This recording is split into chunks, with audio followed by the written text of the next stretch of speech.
Hey book friends, welcome back to the channel.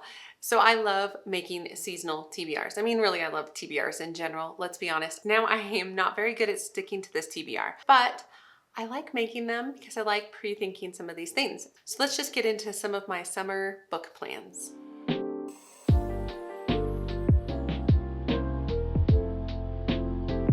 So hi, my name is Angie. Welcome to the channel. Welcome back, all the things. Like I said, we're going to be talking about my summer TBR today. So I tend to have kind of two lists in my head when it comes to summer. I have two books actually that are on my always read every summer. For some reason, I have always just read these books in the summer. And I'll get to that list. And then I have another set of books that are just kind of more potentials.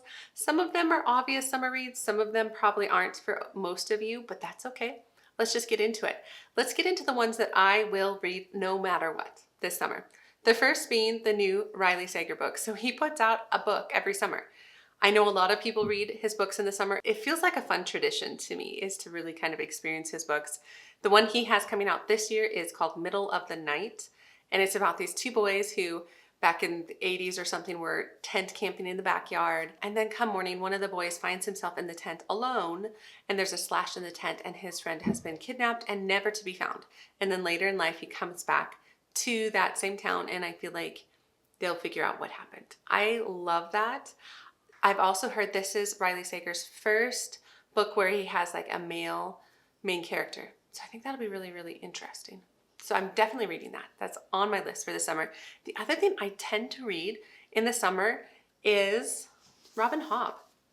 I read Robin Hobb in the summer. I didn't do this on purpose, but we take an annual trip up to see my family up in Montana every summer. And it's like a 16-hour drive, you guys. It's so long. And so when I started this series, I started it during the summer. And I feel like I kind of wait to read the next one till the next summer. One, I can always get the audiobooks, and so I have memories of like driving through Wyoming and most of Montana, listening to these books, listening to that first series that has Fitz, and this third series that comes back to our main character of Fitz, where he was like 6 years old, dropped off at the gates of Buckkeep. Presumably he was the bastard son of the prince in waiting, and he starts kind of growing up there. There's challenges, and in that first series he kind of becomes the king's assassin, and lots of things happen in that book. And then there's kind of a segue into like the Ship of Magic books, and now we're back to Fitz. And I read the first of this trilogy, which is the Tawny Man trilogy, last summer, and now I'm on to the second one, which is the Golden Fool. I mean, I would love to get the Golden Fool and the third one in this series done this summer, but I'm okay. I'm really not in any hurry. I really love being in the world, and after I've been in the world for so long, it's easy to kind of enter back in. So this is definitely on the list. So those two books will be read in the summer. Now, when it comes to the rest of my summer reading list, I feel like I want to read some kind of like beachy type reads, but I don't go to the beach. I don't actually like to be hot, but I do want to give Emily Henry another try. So beach read is on my list. I do have the pink one on my shelves, but I think I'm going to try and get Beach Read from the library just because it feels more summery, and I've heard really good things. Like I tried reading People We Meet on Vacation and I didn't like it, and so I haven't tried any of hers since. But I'm going to try Beach Read, which I think is kind of an enemies to lovers about two people who find themselves next to each other on the beach, like in vacation homes, trying to write novels. And I think they like help each other out in some way. I'm not quite sure, but a lot of people love it. So I want to try out Emily Henry again.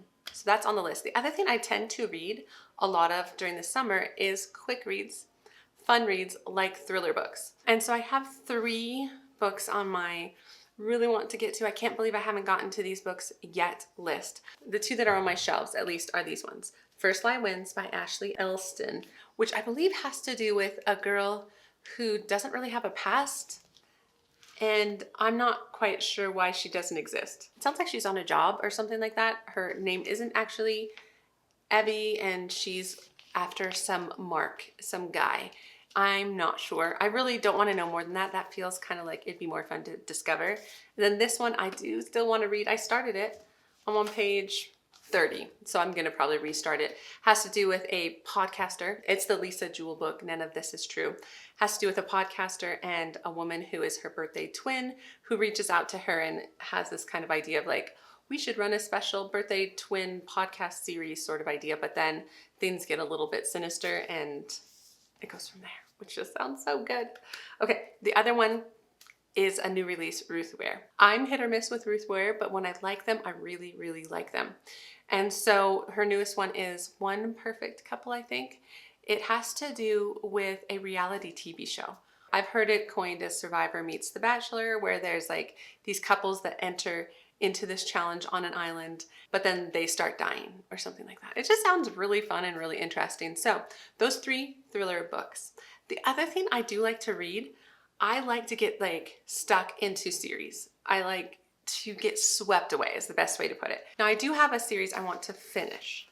I want to finish The Divine Rivals. I don't remember what the actual name of the series is called, but Ruthless Vows is the second one. I read this one in January, so I want to read it before I forget. The world, I liked the world of our 2 main characters of, I think, Roman and Iris. Roman and Iris. And it's a fantastical world, but still kind of has like World War I sort of vibes. They're war correspondents, but yet the war is the war of the gods. And it ended in a very interesting way last time. I'm not sure if I loved the way it ended, but I'm intrigued by the way it ended. So I'm excited to pick this one up. So I want to finish that series. I want to start a couple series. One I've actually already started. So this is a series I could just get swept into. So this is Justin Cronin, The Passage. I'm only like 50 pages in. So I'm not too far, but I'm really interested.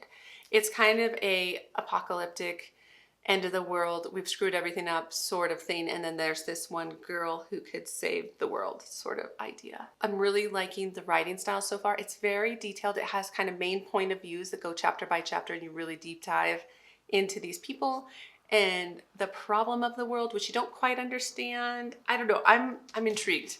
And there's 3 books and they're gigantic, and so that could be fun this summer. Another thing that could be fun this summer is this series, The Blighted Stars by Megan E. O'Keefe. I've heard she's a good author for newbie science fiction people, which is what I would call myself. And this has to do with, I think, 2 people. One of them is the heir to a dynasty, and the other is his bodyguard, and they come from like warring factions or something to that notion, but they get stuck on a planet together. I don't know. I don't even know if there's any like romance involved in that, but it just sounds really good. And so that's kind of some series I'm feeling. But I also could continue with Throne of Glass. I'm on Queen of Shadows. I started it, but I wasn't really feeling it because it didn't have the character I really liked from the 3rd one. And that's okay. That's okay. We can still get back into it. So that's an option. The other thing that I find that sometimes I like to do during the summer is just kind of binge a whole series. Like I said, I could start those, but I don't have any of the other books in the series. But I do have all the books in this series, and this is a YA fantasy series, which also reads a lot faster than, say, a Justin Cronin book. But it just depends on the mood. I feel like this would take a little bit more thought than, say, this series, which is the 2nd series in the Shadowhunter universe. It is the Infernal Devices series by Cassandra Clare, and that includes Clockwork Angel, Clockwork Prince, and Clockwork Princess. I'm not quite sure. Really, the world is there are a group of people called the Shadowhunters who are out to protect humanity from the demons and all of this. And they're like teenagers, late teenagers, and it was fun. The first series was fun. I mean, it's not mind-blowing. It's not a favorite of all times, but it was a fun bingeable series. And so those are my options. I feel like I get so very excited. I get excited for all of these books, and I'm having such a good reading year, you guys. And so I feel like this will help it continue being a good reading year. So anyway, that is my summer TBR. I know it's not super summery now that I think about it. Beach read is the only like summer book, but that's okay. That's just what I want to read. So I want to know down below if you make summer TBRs. Do you even think seasonally? I know a lot of people don't, but I like to at least attempt a TBR for the summer. So I hope you are well. And that is what I have for this video. If you have made it this far but have nothing necessarily to comment down below, then how about put the emoji for let's do a tent for middle of the night, because I'm so very excited about that book. So I hope you all are well. Like if you like the video, subscribe if you want to, and I will see you guys in the next book video. All right, take care.